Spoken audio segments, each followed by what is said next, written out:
Bismillahirrahmanirrahim. Assalamualaikum warahmatullahi wabarakatuh. Maha suci Allah, segala puji dan syukur kita panjatkan kehadirat Allah. Semoga kita selalu dalam bimbingan rahmat dan ridho Allah subhanahu wa ta'ala. Subhanallah walhamdulillah astagfirullah wa Allah Allahu akbar. Kembali saya dari tim Rajali Nusantara. Kali ini kita sedang membahas terkait dengan jinah mata dan jinah telinga. Biar mudah ya, gitu saja bahasa. Jadi apakah ada hukuman atau apakah mata dan telinga juga hati dan pikiran itu terkena taklif hukum atau tidak gitu. Maka jawabannya tidak. Jadi ketika kita melihat perempuan, ketika laki-laki melihat perempuan seksi, di situ belum ada hukum. Gitu. Ketika dia merencanakan sesuatu di pikiran belum ada hukum, tapi makhluk metafisika sudah mempengaruhi, nafsu sudah naik. Nafsu ini didorong oleh makhluk meta atau oleh makhluk metafisika. Nah, makhluk metafisika ini mendorong nafsu naik ke akal sehingga akalnya buntu. Artinya apa? Ketika di awal seseorang melihat pornografi, kemudian dia merencanakan sesuatu, maka dia sedang memposisikan dirinya di pinggir tebing gitu loh maksudnya. Belum ada hukum, sampai di situ belum ada hukum.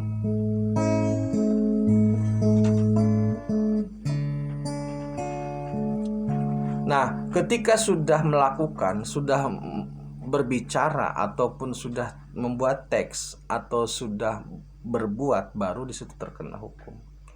Jadi ketika masih di hati, ketika masih di pandangan, ketika masih di pikiran, itu belum ada hukum yang berlaku. Buktinya apa gitu ya?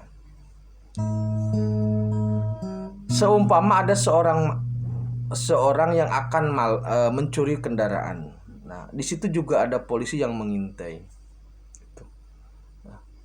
Polisi itu membaca gelagat pintar karena dia belajar psikologi dan sebagainya. Dan polisi tahu bahwa orang tersebut terindikasi akan melakukan pencurian dari bahasa tubuhnya. Tapi apakah polisi bisa melakukan penangkapan? Jawabannya belum. Karena apa? Belum ada barang bukti, belum ada kejadiannya, belum ada.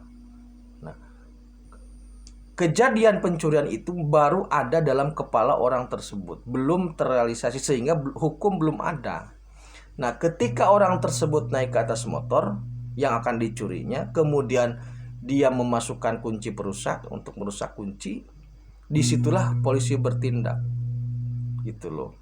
Ada kejadiannya, ada barang buktinya, ada pelakunya, kalaupun ada saksi, ada saksinya. Itu baru bisa dijerat dengan hukum. Kalau masih dalam angan-angan, itu tidak bisa. Makanya keyakinan itu kan susah untuk dijustifikasi atau susah untuk di-judgment lah, keyakinan itu. Karena di hati susah seperti itu. Makanya kalau beberapa waktu kejadian dulu rame teroris, kemudian dari pemerintah dalam hal ini Densus 88 melakukan penggerebekan. Kemudian ada yang bertanya, kenapa bomnya harus meledak dulu? Kenapa tidak digerebek? Kalau orang baru terindikasi, belum melakukan suatu tindakan yang melanggar hukum, dia tidak bisa dijadikan sebagai pelaku pelaku atau pelaku kejahatan, tidak bisa.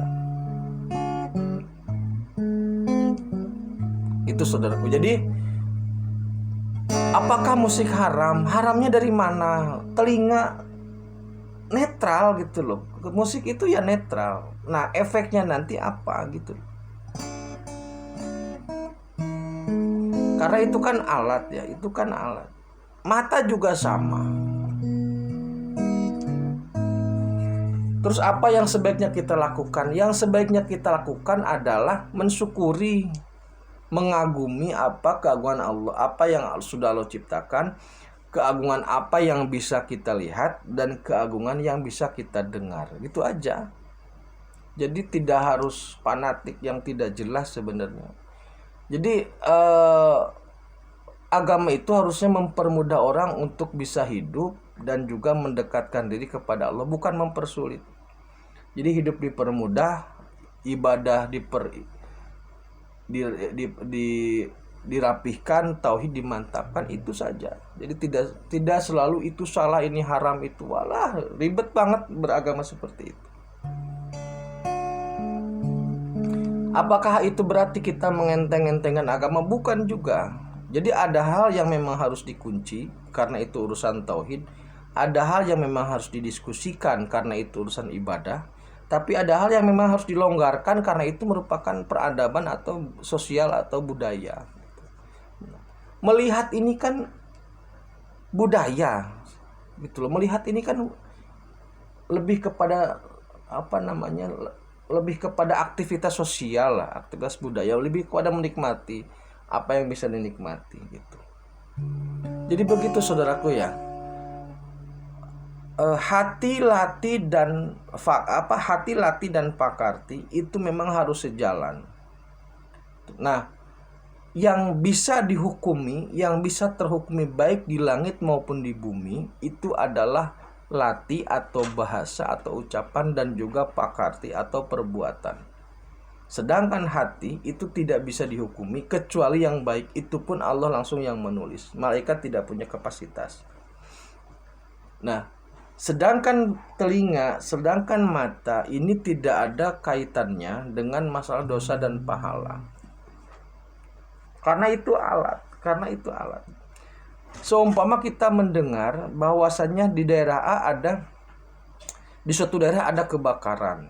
Nah, informasi itu menjadi alat kita untuk berbuat apa yang akan kita lakukan. Kalau hanya sebatas mengelus dada tidak ada nilai.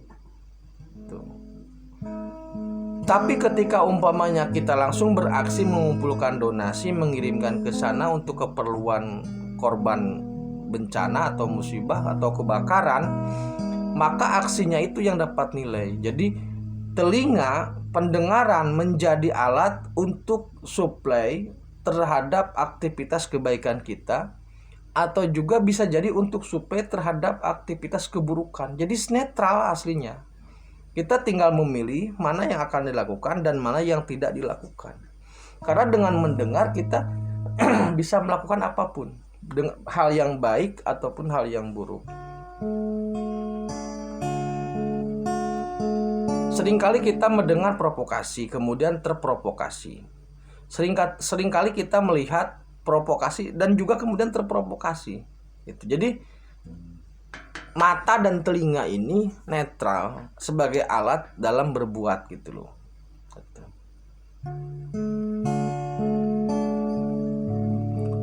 Nah, makanya yang dicatat malaikat adalah kegiatan-kegiatan yang memang bersumber dari ucapan maupun perbuatan. Begitu saudaraku.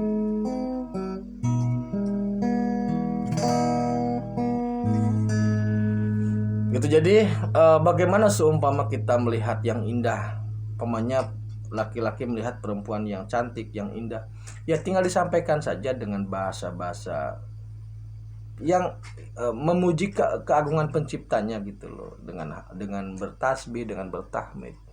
Bukan kemudian menutup mata seperti halnya yang merasa suci, tidak harus seperti itu. Biasa saja.